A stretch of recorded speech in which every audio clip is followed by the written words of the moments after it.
losing a guest. Yeah, welcome to Helping the Brave, everyone. You know me, I'm one of the co-hosts, Mohawk Matt Denny. How's it going?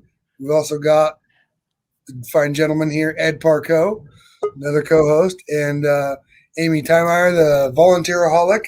And I mess it up. I change it every time, Amy. Well, she's supposed to take it out. It's like she's trying to be better than us every time. I know. And our guest today has actually lost connection right as we started. So we'll see if she comes back in here. But as she joins back, hopefully the internet works up.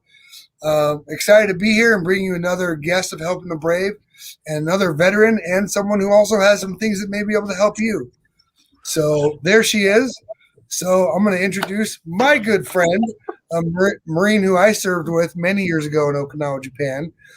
I knew her as Wharton, and now she's called Abby Brown. So Abby, welcome. Thank you. Thank you for having me. You are. Am I supposed to do some more things? You are welcome. Oh, you are. Yeah, your Wi-Fi is really bad. You must be at the VA or something. I am. Yeah. Well, we can give you a second now. Try to modify. Let's see. So there we go. It's cleaning up. We're giving it an 8-second pause. Yeah, it's only anyway. Yeah. So while Abby works on that, I'll kind of introduce her a little bit. Abby was a Marine. Like I said, we served together, and never was, always is, as we know, of course. Never former Marines, always Marines. But while she was in the Marine Corps, she served as public affairs on the enlisted side, which we called combat correspondent, which really meant we were glorified writer/photographers. Especially in the junior ranks, she started as doing a lot of writing.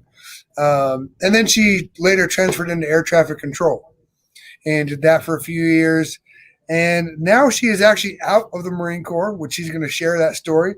But now she's a veteran services officer for the veteran VA or VFW, excuse me, for the VFW, Veterans of Foreign Wars. And she'll explain more of that and what she does and how she helps vets now. But Abby, let's start out with who you are. How'd you get your story of the Marine Corps and family and all of that?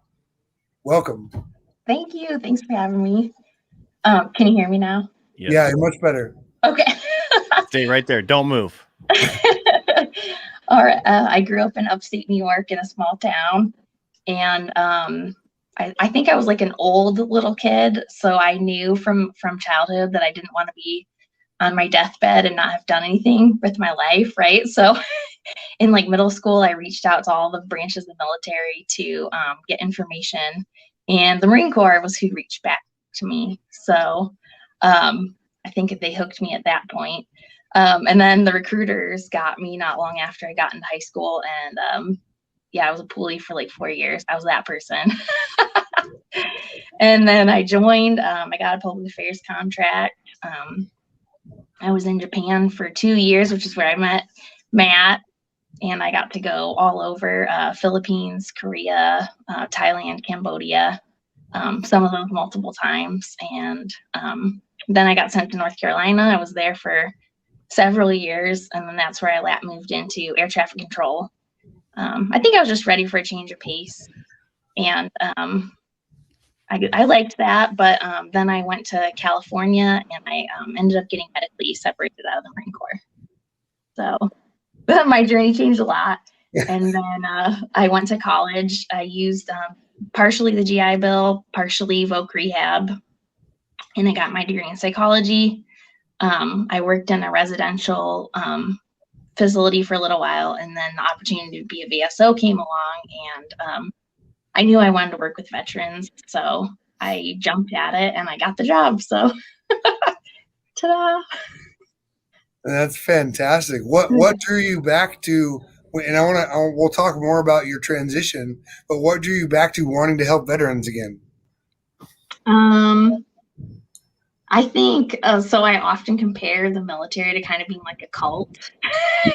And once you've been in the cult, you connect with other cult members pretty well.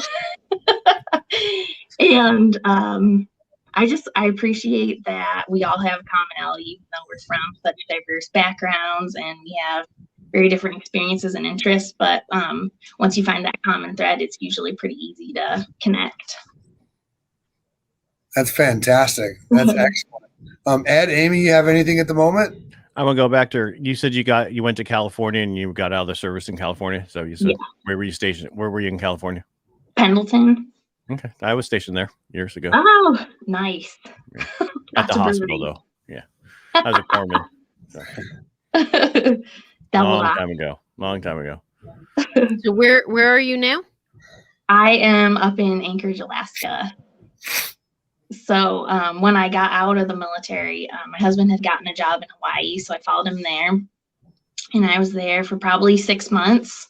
And then a job opportunity came available up here, and he jumped at it. And I think 2 weeks later, we were up here just with all, sold everything, packed up suitcases, moved here sight unseen, and no regrets.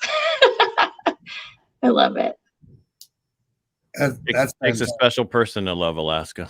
Have you visited it? Yes, I was. I like more than 5 hours of sunlight during the winter. I'm in the summer.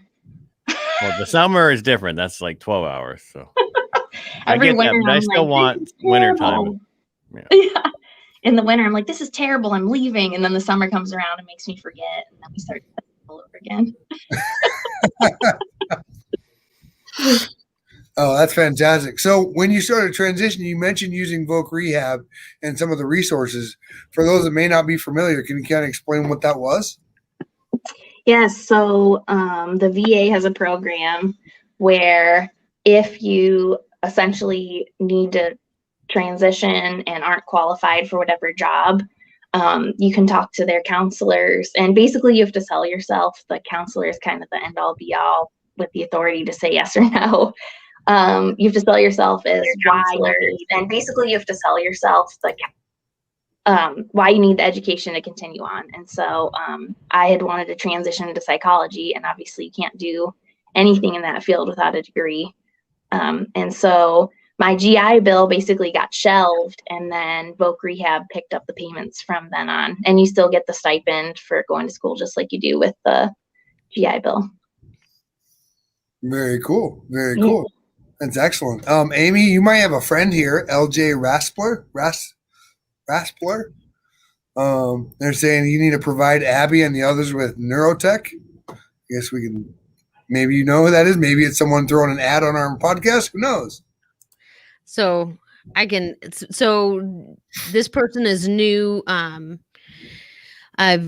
think I've spoken to her on the phone. She sends things for focus. I don't know. Sleeves.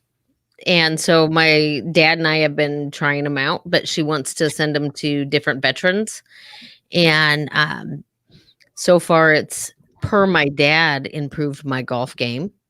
But I think also with creatives, needing to focus, it's something that's interesting to me. So I can, if you wanted to, sort of like what we've talked about before, Matt, you find the solutions that help you perform the highest. So whether it's essential oils or it's not essential oils or it's this, that, and the other, this is one of the technologies that are out there that they're trying to make strides on to help kind of utilize our brain power. So let me know, and you can send me your information and I can get it to her, and she has an initiative.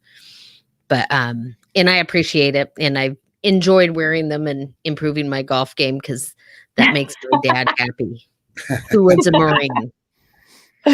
Oh, she has to throw out her dad was a Marine to give herself some street cred, I guess. Oh yeah, that's picked up on that. Or she's just used to helping helpless people. One of those two. Right. Hey, we're still outnumbered again. This has been happening lately. The history books say that helpless is not something that a Marine is. But Nope. Well, and I'm interested in the correlation because I have a girlfriend who's a loan officer here, and her name is Abby, and she's a Marine Corps vet. I'm like, oh, that's interesting. I'm sure there's a lot of Marine Corps vets, and Yeah, but maybe they're related. You don't know. The Marine Is Corps his is not last name Brown too? All right. So what do you do at the VA?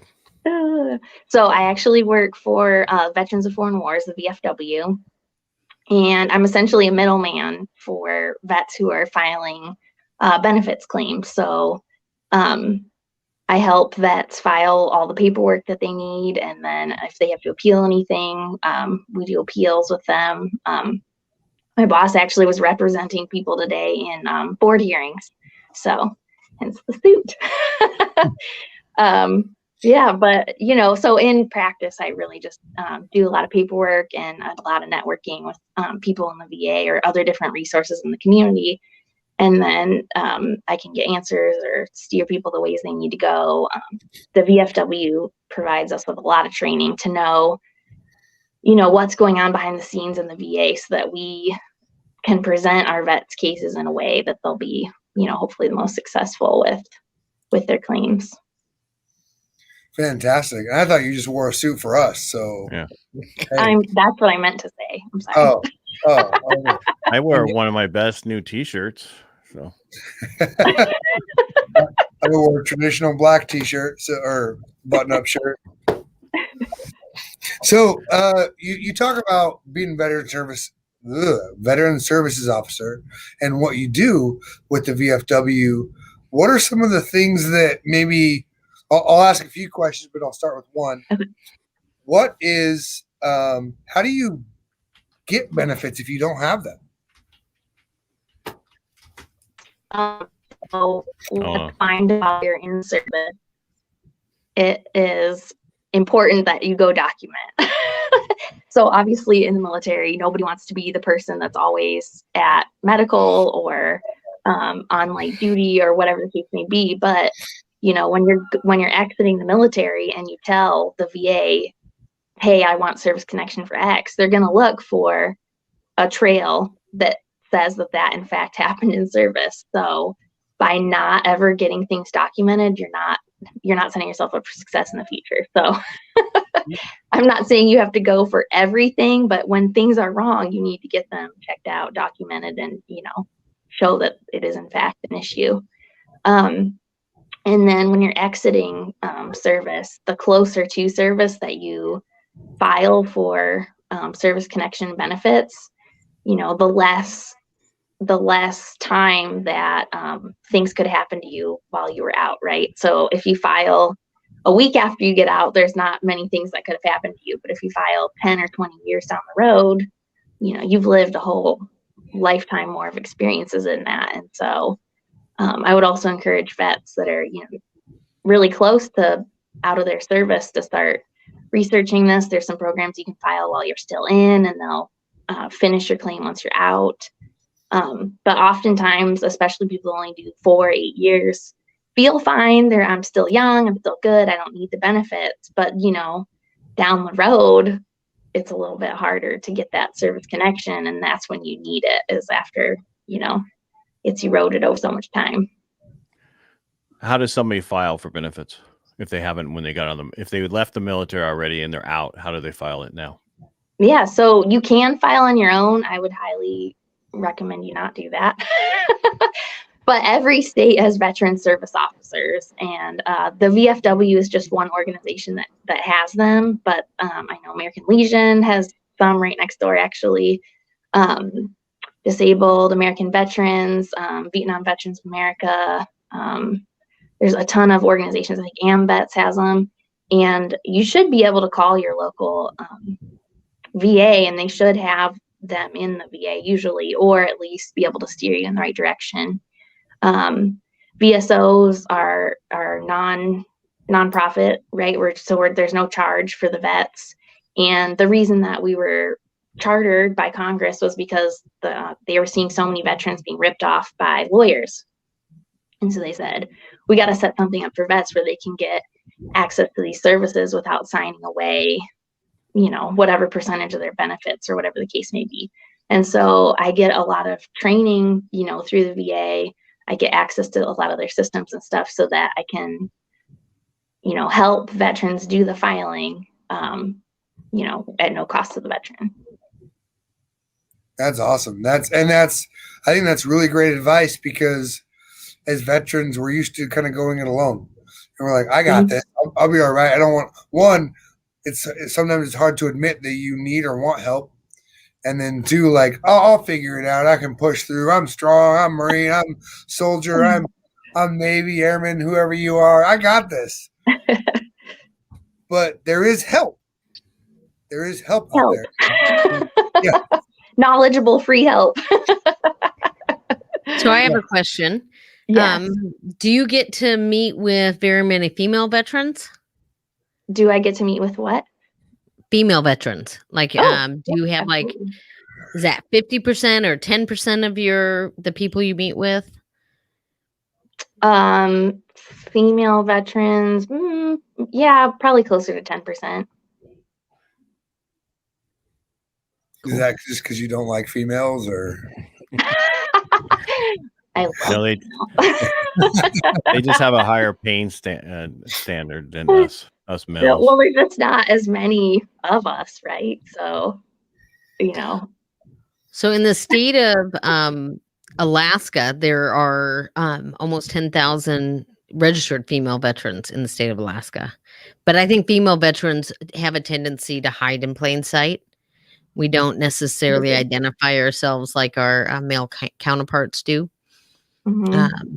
And so it's interesting. But other weird fact for Ed, his state has over 145,000 female veterans.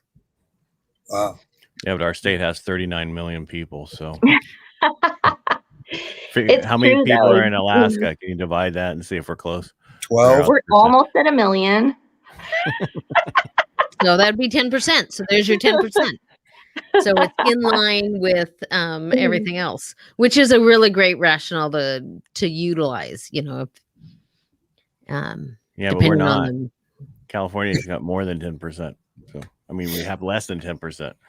So, according to your numbers. Fun fact, Alaska has the highest concentration of veterans per capita. Because everybody goes up there and never wants to leave. Yeah. I mean, veterans can shoot, hunt, do whatever they want up there. It's not even like you got out. Yeah. And And government's on the other side of the country. So yeah. they're closer to Russia than they are at the capital. Fact. True. Didn't realize how close you were till my son did his last exercise. He's like, I had no idea we were that close. Well, all right, so I have a question. And all right, so if somebody got out and they had 10% disability, right? Yeah. Years later, they can come by, have everything looked at again to see if that could be upped. And then is it retroactivated all the way back to when you got out, what you missed, or just from there forward?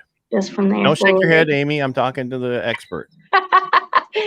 Just from there forward. So that's another good reason to do it as soon as possible, because people will be like, well, it should be retroactive because I've had this problem all these years. Well, I'm sorry, it's not. File as soon as possible. Right. So like, here's an example. I know one vet who, when he was in, right, he was borderline high blood pressure, but back in the day, that number was a 140 or so, right at the top. Now it's like, if you're close to that, now you're high blood, you're on the stuff. So did they ever look at it, how the different standards were before, and now the standards are different when they look at the disability?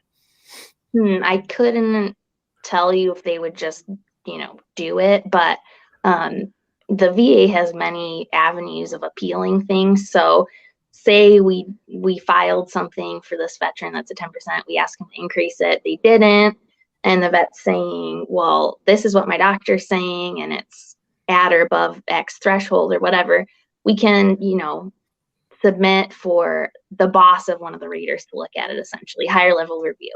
Or we could submit extra evidence and ask for a new review, which is called a supplemental claim. Or we could take it to the board and ask a judge to look at it, and the vet could present their case there. So it's not like a veteran doesn't have avenues of approach if they want to go about something. But that's another reason why it's good to have a VSO, is because we're your insider on which avenue would be most appropriate, or what evidence you need to really back up what you're trying to do. And if you have what you need before you go into that process. No, do you help people outside of Alaska? Or do you have to only help people in Alaska? Generally just in Alaska. But generally, that's not what I asked. I said, can you help other people? If I can, yes. Okay. But so if we have a special case, we want to get somebody taken care of, we could talk to you, and then you could actually help maybe find somebody that will work as hard as you in a different state. Or if you could, you would. That's more likely. I would find them their local VSO so they could go meet, build that rapport, establish a relationship, and have that local VSO right there. But definitely. You have the knowledge to help them get there to where if they have questions and stuff before they found that person, right? I'm not trying to set you up to send a bunch of people to you. I'm just asking a question. My inbox flooded. We're not asking for your email. Okay. Yes, generally, if you reached out and asked for a contact or something, I could find it. But I mean, honestly, you can Google like veteran service officers and your city name, or call your local VA. I'm sitting in a VA building, so they provide us offices here so that we're working right alongside the benefit side of the house. So we shouldn't be too hard to find. So as a veteran service officer for the VFW, do you kind of focus on folks that are a part of the VFW, or do you have all vets that you can? Everyone and anyone. Yes. That's actually one of the first things that people ask when they call. They'll be like, I'm not a member of the VFW, but, and it's like, you don't have to be. I work for the VFW, but being a member isn't a criteria for our services. That's fantastic. So if kind of to follow on with Ed's question, you started going down that route, what's the timeline?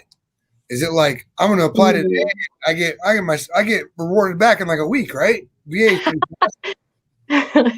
So this varies widely across the country, I think, just depending on workload, what the staffing looks like in that general area, how many examiners they have, how many veterans are filing for claims. So don't hold my feet to the fire on anything with this. I would say, if you're waiting a year, that's not terrible. That might be like average across the country. This is just me kind of spitballing. Here in Alaska, we're doing pretty well. Just a claim is turning around in about 4 to 6 months right now. So, we're doing well, but if we had a flood of people in the system filing, it could easily slow things down. Or if we lost examiners, that would slow things down. So it's very dynamic, and it varies on the area that you're in. Okay. So I imagine. Did you see that question? Yeah, I'm about to hit it. Okay. So you have folks that you recommend do use a VSO, or someone like you from other organizations. If someone went their own route, is there a place where they can find the right form numbers and paperwork? And we've got a question here from Francis E. Like, is there a form number for the paperwork? Like, is there a specific form for filing for a VA claim, or is it a variety of things? So just a standard claim is a 526EZ. It's like a VA form 21-526EZ. But there are so many forms, and so depending on what you're doing, I was talking about appeals. Each of those appeals has a different form, and some of the forms are, if you submit one form, you have to submit the other form, and some of them are, one form will trigger the need for another form. So easy, not 526-0Z, Echo Zulu. Yeah, Marine here. Come on. Yeah. So long story short, there's a lot of forms. That's just the baseline to start a claim form. Good to know. And can I just Google these things, I assume? Or is there like Absolutely. A place you recommend to go? To your VSO. I can't say this enough. We have so many veterans that file on their own and then come to us and their claims didn't go well. And that's not to say that veterans aren't competent, but the VA has its processes and its way of doing things and its own language. And so when you go to file the claim, it's like a whole nother animal that you're working with. So having somebody who works in the system with the system can really be to your benefit. That's fantastic. That's excellent. So I want to peel back because we went right into deep of what you do and how you help vets now and some things there. But what about your own transition? You talked about what it was. Did it all just work out, or did you have the challenges? You said you were medically discharged, so you had to file your own claims. No, so the medical discharge process is a whole nother beast. I went through it, but I still feel like I don't really know what went on, to be honest with you. They're like, go here, meet with this person, they'll do this, they'll do that. And so they did file a claim for me. I had all my exams done while I was still in service. And then, as I was finalizing getting out, all that was getting wrapped up as well. But I then came to, once I learned about VSO, and once I was done with the med board process, I found Lisa Robinson, who I work for now, and she was my VSO, and we redid my claim essentially. So when you're talking about asking for increases or all of that, that's what I did.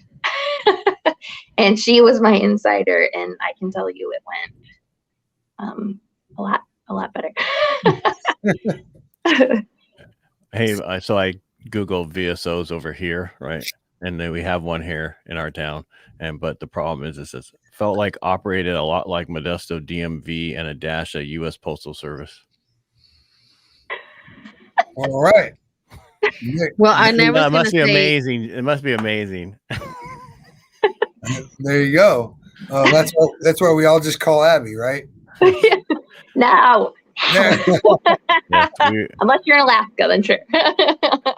Okay, so the question is, unless you're in Alaska. So if I'm visiting Alaska, not a problem. Because we're going to come up and see my son a few times. So I just want to be clear here. You said if you're in Alaska. You didn't say if you live in Alaska. So. All right, Ed. I see That's your right. Are you taking me to dinner? I mean... Yeah, that's fine. I'm just kidding. Amy, you got something? I do. I have a question. So I noticed in our area in Washington State, I had a veteran buddy who was charged $300 by a he thought was a VSO.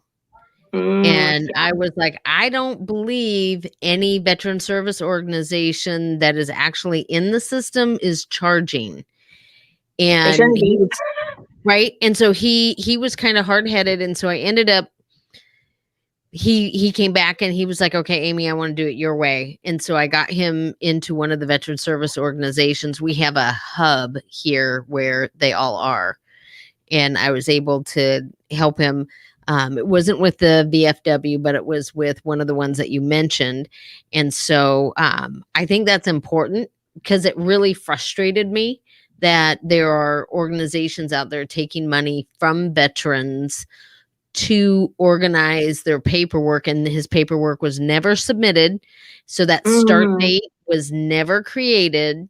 Yes. And so even though the veteran service organization that I set him up with was able to do good work for him, and he's being taken care of now, and I'm super happy. It just really frustrated me. Like, and he couldn't remember the name, and it just, I was like, because I have a bat and I would like to go to that office. Yeah.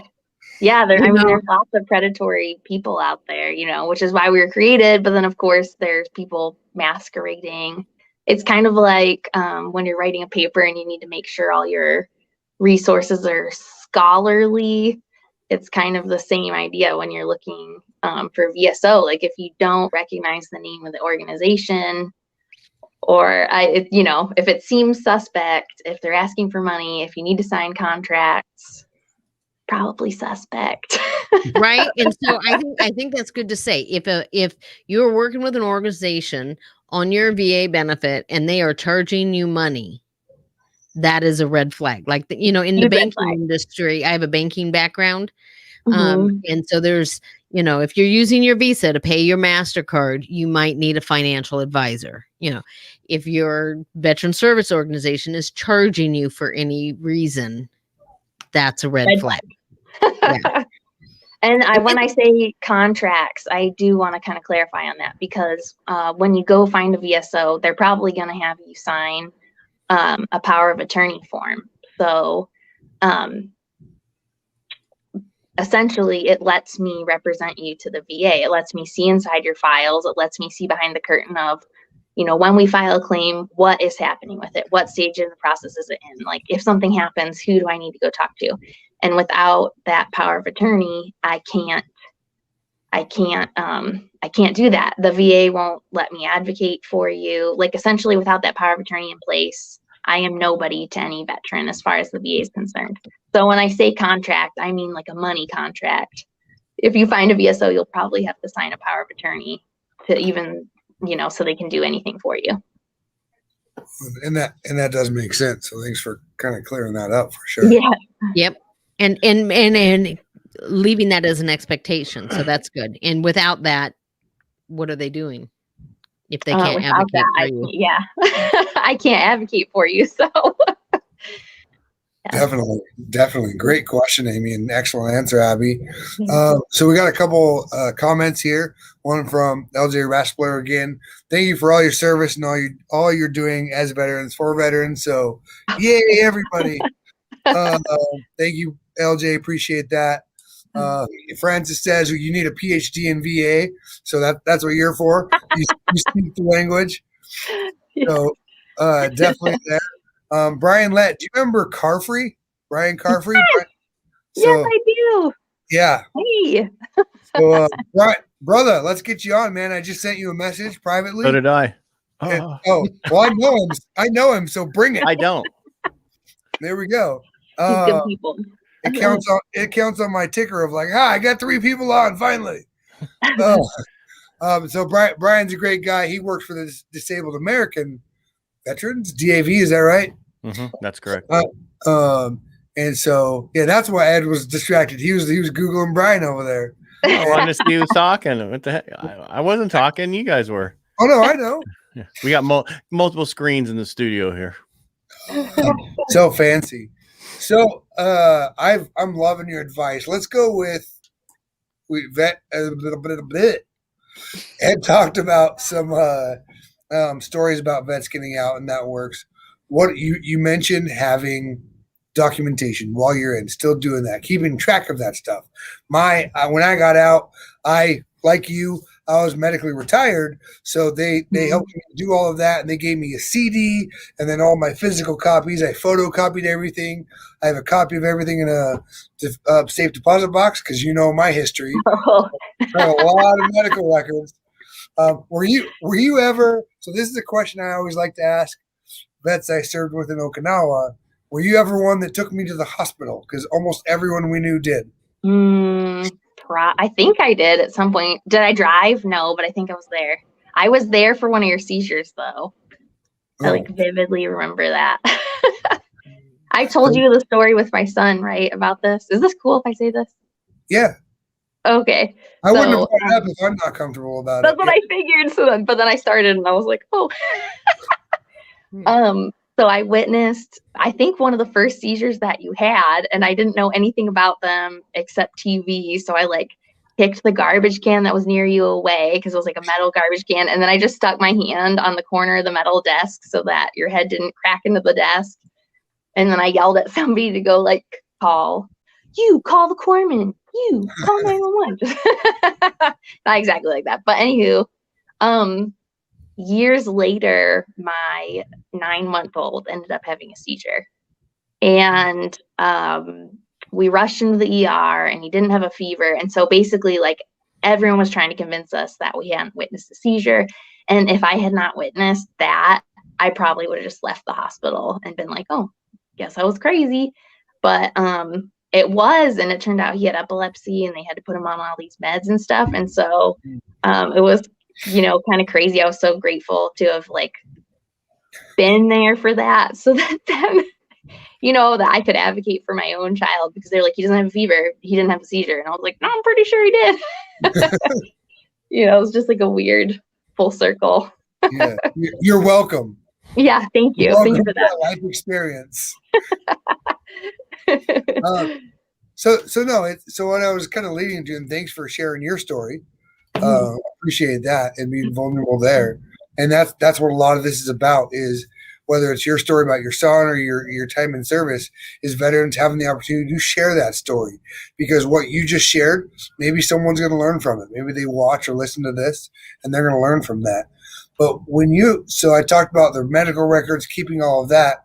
When you're getting out, or at any point, besides contacting a VSO, are they like, hey, here's 5 things to make sure you have before they call you, to like be extra ready? Yes. Okay. Yes. He's ready. Don't go fast so you can type it. Right. Okay. So for those people that are still in, if you are within the window of 180 to 90 days before exiting service, you can file a claim.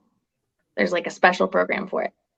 So request your records so that you can have them in that window. I know a lot of duty stations have a big backlog of records. So if you're requesting the records at the 90-day mark, you're not going to make the filing. So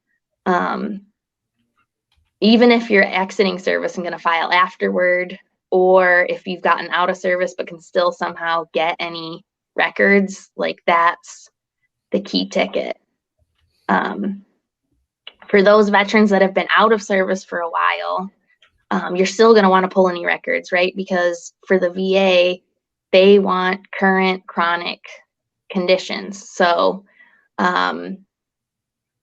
if you've been out of service for like 10 years and you had something happen in service, they want to see that that item is still hurting you. So if you sprained your ankle in service and now you're about to file it 10 years later, get the current medical records that show that that ankle is still a problem.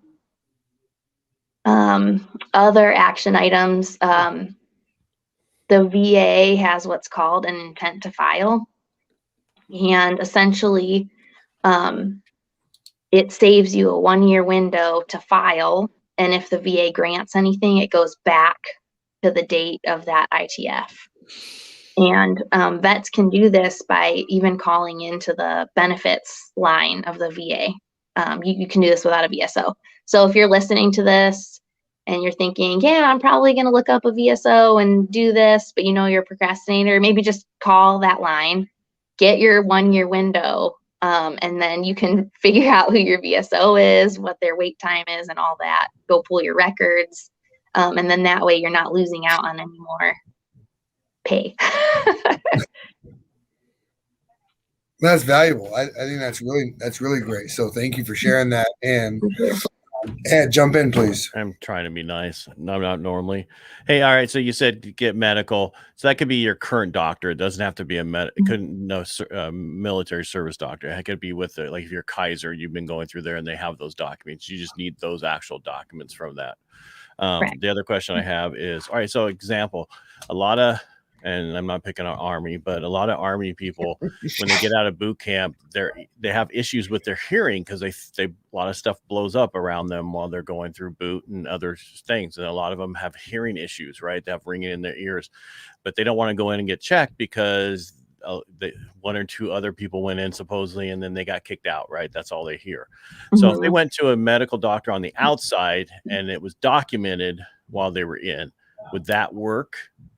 Are you following what I'm getting at? Because some of them are afraid that it's in their medical record and they're going to get kicked out, but they want to have it checked to make sure there's no major damage, right? Yeah. So, I mean, if you have the resources to be able to seek outside care while you're still in the military, that's still, I'm not recommending anyone do anything or spend any of their personal money, but if the date on the medical record that shows X aligns with the date that you were on active duty orders, that is what it is. It shows that happened while you're in service, or that was documented while you're in service. Well, because a lot of parents, right, have medical Mhm. coverage for their kids till they're 26, even though they're not supposed to, but that's under the plans, right? So their kid Mhm. can come home and go get checked out and then go back. And I'm just saying, because here's Yeah, a it's good. way for younger generation who want to track what happened to them, but don't want to lose it or have an issue from them having to get kicked out of the military, go forward, right? But they have Yeah. documentation of it. Yes. Well, I didn't. Well, I was a kid, right? Mhm. I didn't even go see a dentist until I was in the Navy. My parents didn't believe in it.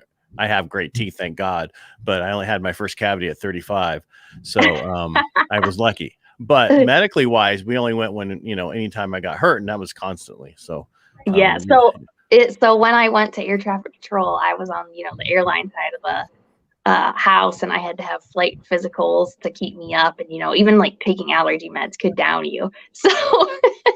So obviously, depending on your job in the military and the types of physicals that you're supposed to keep current and stuff, seeking outside care, may or may not be advisable. Like, I'm not saying you should loophole around things that would legally make you not able to do your no, job, I'm but not talking like that. I'm talking if you have a hearing issue. If you go to the medical yeah, in Army and they're like, "Hey, you lost hearing, you can't do your job," but realistically, it's not as bad. But you want to document you did have some hearing loss, right? Because eventually, you have hearing and it'll come back eventually. Hopefully, unless it's repetitive, constantly happening. So, because there's a lot of guys I know, Vietnam War and older. I mean, they don't hear well because of all the stuff that was going off around them. So, yeah, and for a lot of those guys, we actually work with a lot of Vietnam vets. Hearing loss and tinnitus are big items that we file for all the time. Yes, yeah. and tinnitus is kind of a golden ticket item. There's no test for it though, so you have to be prepared when you go in to talk about the types of noises you were around in service, what you're hearing, because it's a little different for everybody. Does it get louder? Does it give you headaches sometimes? Do you have to sleep with the fan on? Does it make it hard to concentrate? All those types of things. And then when you noticed it starting, and how it's affecting you today, essentially. So if you file for tinnitus, it's kind of a verbal exam. You're not going to get like a regular audiology exam like you might expect. So if you're filing for tinnitus, be prepared for that. But if you get it connected, anything with your ears is covered. So especially for younger vets, that's kind of huge because they might not meet the VA hearing loss thresholds, which are extremely high. But if they're already having tinnitus, that gets auditory coverage for them later in life. You know what that is, if right? they get a service connected. You know what that is? I was about to share a story of Abby telling me that I should file for it a month ago. Bro. Well, first of all, he's over there going, I got to stay awake. It's freaking late here in the East Coast. Come on, I can do it. No, I've been here all day. I taught all day. I'm ready to go. It wasn't that. I was waiting to jump in to share that I just brought that up with Abby, and she's like, yes, you should file. Yeah. So like for me, my dad died of hairy cell leukemia when I was a kid, 12 years old and that was from Agent Orange, right? But they fought it during that whole time, during those years. Then now they say, oh yeah, that's good. But what happens to all those people that they lost their dad, they lost those, all that, and they got nothing from it, right? So it's too bad they can't go back and fix all that. So not for me, I'm good, but I know I can't really speak to that, but I mean, yes, as an American, I sympathize or empathize with that plight. That's outside of my personal expertise, but I do recognize that is a horrible situation that a lot of veterans and families found themselves in. So on that note, I would also strongly encourage all the burn pit vets to go get on those registries because from my understanding, they're tracking health conditions with vets that are saying, I was there, I was exposed to burn pits. And, if they start seeing abnormal levels of X, they might start connecting it to being around burn pits. But, if people aren't in there having their health tracked, those conditions might not present themselves to the researchers who are tracking all this. Yeah, I think it's for anything. If you're involved in the things, even though it hasn't come out on the TV commercial yet, Yeah. don't wait for that. Call someone like Abby. Call a VSO. Reach out. Start doing the research for it. For me, Abby, you know, I was involved in Operation Tamagotchi, and so separate from my other stuff that you knew me for, all the nuclear exposure. So all the radiation. I have all those records. So like if anything, if I start growing extra things out my head, I mean I'm already crazy, but then I have that stuff ready to go to be like, hey, I had this exposure and these were my levels because we had little belts all day. Oh, that's a good point though too, is you can't file for exposure to something. So Matt, if I was to do a claim for you, we're filing nothing about the radiation until your doctor says, hey, you have horns coming out of your head.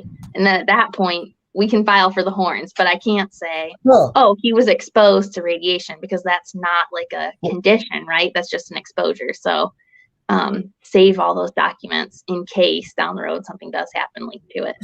Something happens. All right, I'm going to draw some points real quick. And just because you think you're a superhero doesn't mean you're a superhero.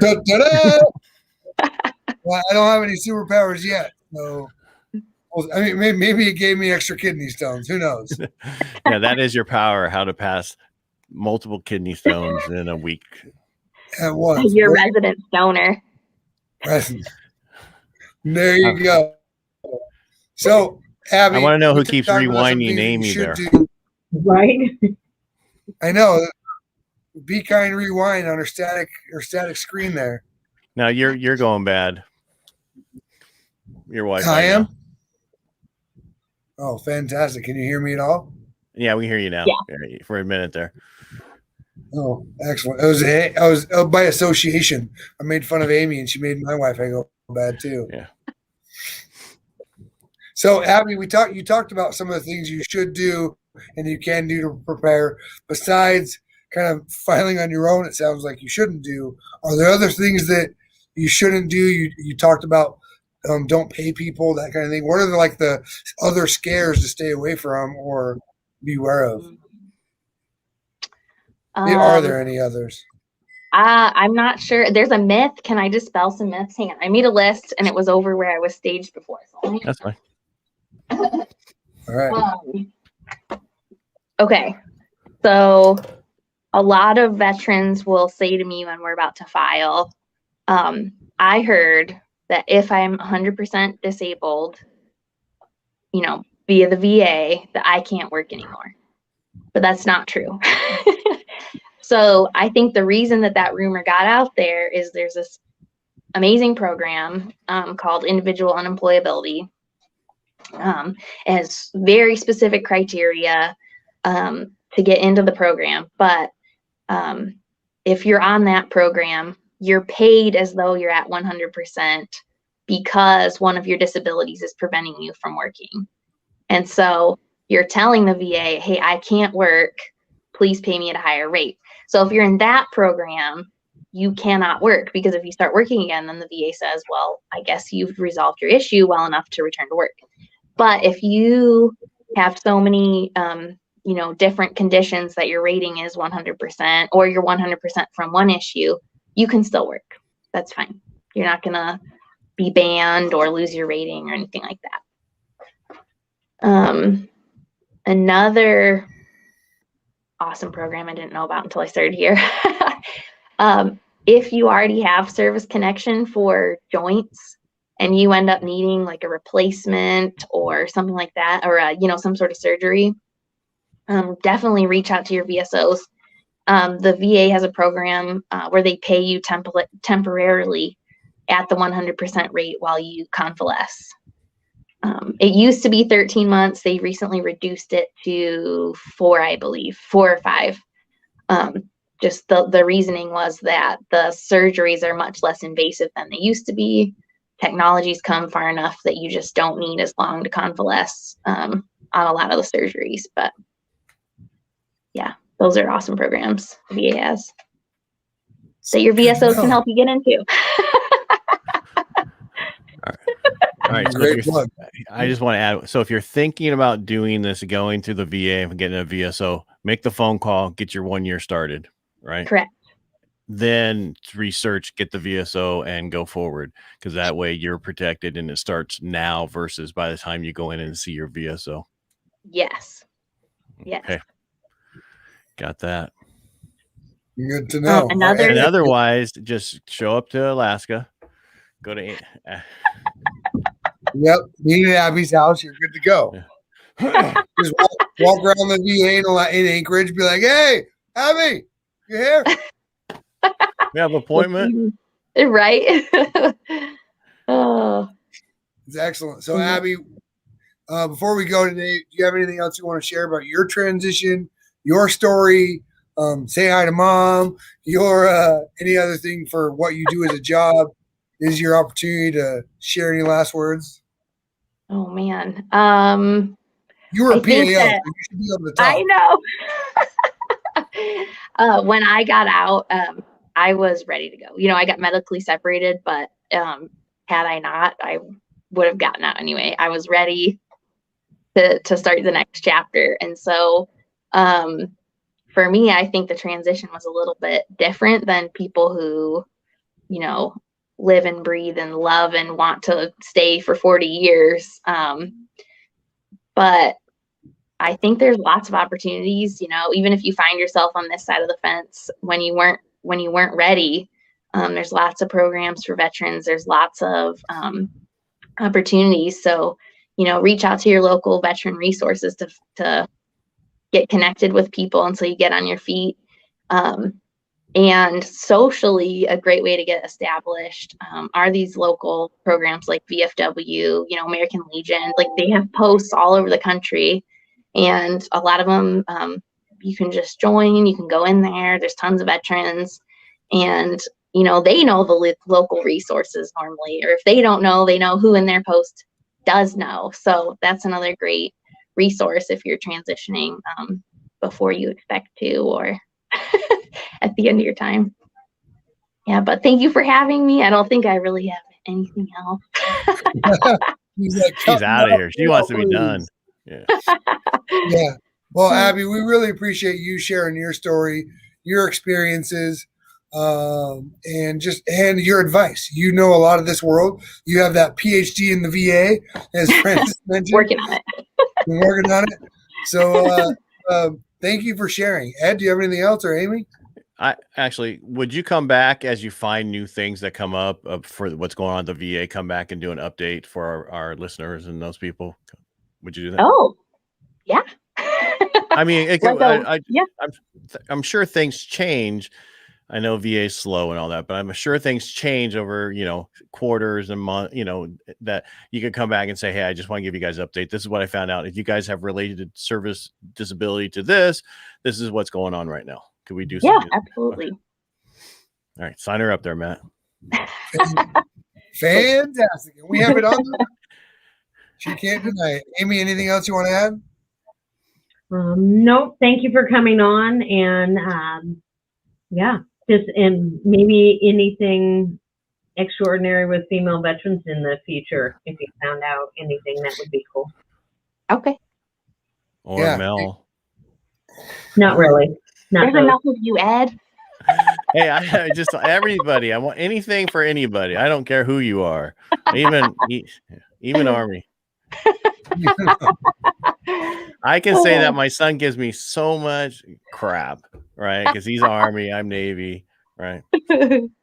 Yeah, but if I find you know, any details that are specific to one, you know, group of veterans, whether they're males or females, I will have that prepared next time.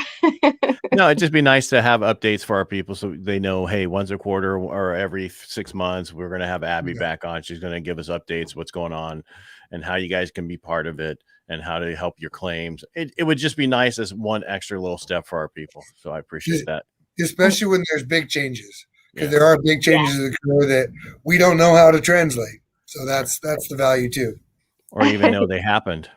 Yeah. You don't even know So, Abby, stay on the line with us. Everyone else, thank you for tuning in today for Helping the Brave yeah, that's what we're called. Helping the Brave podcast. And we are here to help you either share your story, connect you to amazing folks like Abby who can help you on your transition, whether it's now, later, in the future. There's a lot of people and resources out there. We're trying to share them. If you, like Brian did today in the comments, if you want to be on the show, let us know. We'll reach out to you. And Brian responded to me. I don't know if he's responded to you yet, so I think that as He a already win. did. And we're now friends. So Oh, cool. Well, I'm sure I can come up with another reason. I knew him first. Okay. I don't really. Hey, I just want to I didn't know who he was. I want to make sure you guys were talking, so I want to make sure he got his information so that he could sign up. So. Yeah, we've all. Amy, go message him right now. Everybody message him. And if you do want to get on the show to tell your story, just email us at info@helpingthebrave.com and we will get that information to you. Yep.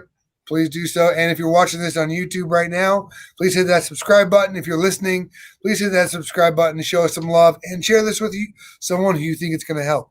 Abby, again, stay on the line. Everyone else, have a great day. See